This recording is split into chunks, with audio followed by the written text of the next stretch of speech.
ఈ ఖరీఫ్లో వేసిన పత్తి పైరు వివిధ ప్రాంతాల్లో వివిధ దశల్లో ఉంది. ప్రస్తుత వాతావరణ పరిస్థితుల కారణంగా పూత, కాత దశల్లో ఉన్న పత్తిపై చీడపీడల ఉధృతి పెరిగింది. ముఖ్యంగా తెగుళ్లు ఆశించి తీవ్రంగా నష్టపరుస్తున్నాయి. వీటి నివారణకు చేపట్టాల్సిన సమగ్ర సస్యరక్షణ చర్యల గురించి తెలియజేస్తున్నారు పొలాస ప్రాంతీయ వ్యవసాయ పరిశోధనా స్థానం శాస్త్రవేత్త బలరాం.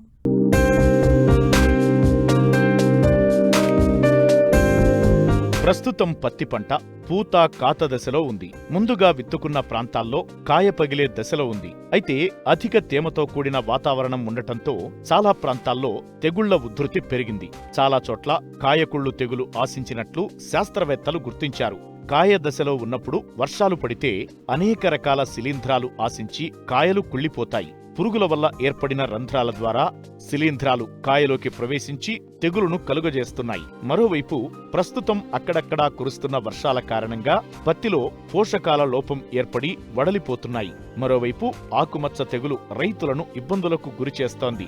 వీటి నివారణకు చేపట్టాల్సిన సమగ్ర యాజమాన్యం గురించి రైతులకు తెలియజేస్తున్నారు జగిత్యాల జిల్లా పొలాస ప్రాంతీయ వ్యవసాయ పరిశోధనా స్థానం శాస్త్రవేత్త బలరాం. పత్తి పంటను ముఖ్యంగా ఆశించే తెగుళ్లలో చూసుకున్నట్లయితే వడలు తెగులు, అదేవిధంగా కాయకుళ్ళు తెగులు, అదేవిధంగా ఆకుమచ్చ తెగులు. వడలు తెగులు యొక్క లక్షణాలను చూసుకున్నట్లయితే ఈ తెగులు మనకు మొలక దశ నుంచి పుష్పించే దశ వరకు ఆశించే ఆస్కారం ఉన్నది. ఈ తెగులు ఆశించినప్పుడు మొదటగా ఆకులనేటివి వడలిపోవడం జరుగుతుంది.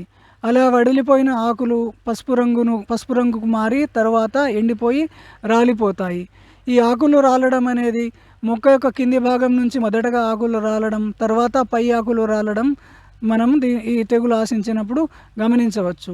మబ్బులతో కూడిన వర్షపు వాతావరణము, నేలలో తేమ శాతం ఎక్కువగా ఉండడము ఈ తెగుల యొక్క ఉధృతికి అనుకూలమైన వాతావరణ పరిస్థితులు. పొలంలో మనం ఈ తెగులను గమనించినట్లయితే దీని నివారణకు కార్బెండిజం 1 గ్రాము లేదా కాపర్ ఆక్సిక్లోరైడ్ 3 గ్రాములు ఈ రెండింట్లో ఏదైనా ఒక మందును లీటర్ నీటికి కలుపుకొని ఈ తెగులు సోకిన మొక్కల యొక్క వేర్లు తడిచే విధంగా మొదళ్ల దగ్గర ఈ మిశ్రమాన్ని పోయాలి.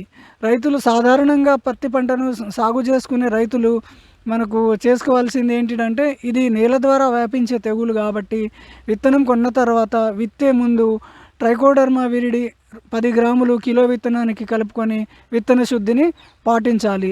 అదేవిధంగా పంట మార్పిడి కూడా చాలా అవసరము. పత్తి పంటను ఆశించే ఇంకొక ముఖ్యమైన తెగులు ఆకుమచ్చ తెగులు. ఈ ఆకుమచ్చ తెగులు ఆశించినప్పుడు ఆకులపైన గుండ్రటి వలయాకారపు గోధుమ రంగు మచ్చలు ఏర్పడతాయి. ఈ మచ్చలు ఒకదానితోటి ఒకటి కలిసిపోయి ఆకులు ఎండిపోవడం జరుగుతుంది. ఈ తెగులు గాలి ద్వారా వ్యాపిస్తుంది. అదేవిధంగా మనకు మబ్బులతోటి కూడిన వర్షపు వాతావరణం ఈ తెగుల యొక్క ఉధృతికి అనుకూలమైన వాతావరణ పరిస్థితి. ఈ తెగులు ఆశించినప్పుడు మనము ప్రొపికోనజోల్ లీటర్ నీటికి 1 ml లేదా హెక్సాకోనజోల్ లీటర్ నీటికి 2 ml లీటర్ నీటికి కలుపుకొని పిచికారీ చేసుకున్నట్లయితే ఈ ఉధృతిని బట్టి వారం నుంచి 10 రోజుల లోపు 2 సార్లు పిచికారీ చేసుకున్నట్లయితే ఆకుమచ్చ తెగులను సమర్థవంతంగా నివారించవచ్చు. అదేవిధంగా పత్తి పంటను ఆశించే ముఖ్యమైన తెగులు కాయకుళ్ళు తెగులు. పత్తి పంట కాయలు ఏర్పడే దశలో వర్షపాతం సంభవించినట్లయితే ఈ కాయకుళ్ళు తెగులు అనేది వచ్చి మనకు నష్టాన్ని కలగజేసే ఆస్కారం ఉంది. కాబట్టి రైతు సోదరులు ముందు జాగ్రత్తగా దీని గురించి తెలుసుకొని నివారణ చర్యలు తీసుకోవాలి. మొదటగా ఈ తెగులు ఆశించినప్పుడు మన కాయల మీద ఏదైతే పురుగుల వల్ల లేకపోతే ఇతరత్ర కారణాల వల్ల గాయాలు ఏర్పడిన చోట ఈ శిలీంధ్రాలు అదేవిధంగా బ్యాక్టీరియా ఈ గాయాల దగ్గర చేరి ఈ తెగులను కలగజేస్తుంది.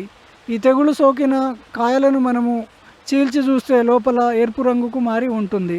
ఈ తెగులు వర్షంతో కూడిన మబ్బులతోటి కూడిన వర్షపు వాతావరణంలో ఎక్కువగా వస్తుంది కాబట్టి దీని నివారణకు ప్లాంటామైసిన్ లేదా పౌషామైసిన్ 1 గ్రాము లీటర్ నీటికి కలుపుకొని పిచికారీ చేసుకున్నట్లయితే వారం నుంచి 10 రోజుల వ్యవధిలో ఉధృతిని బట్టి 2 సార్లు పిచికారీ చేసుకున్నట్లయితే ఈ కాయకుళ్ళు తెగులను సమర్థవంతంగా నివారించవచ్చును.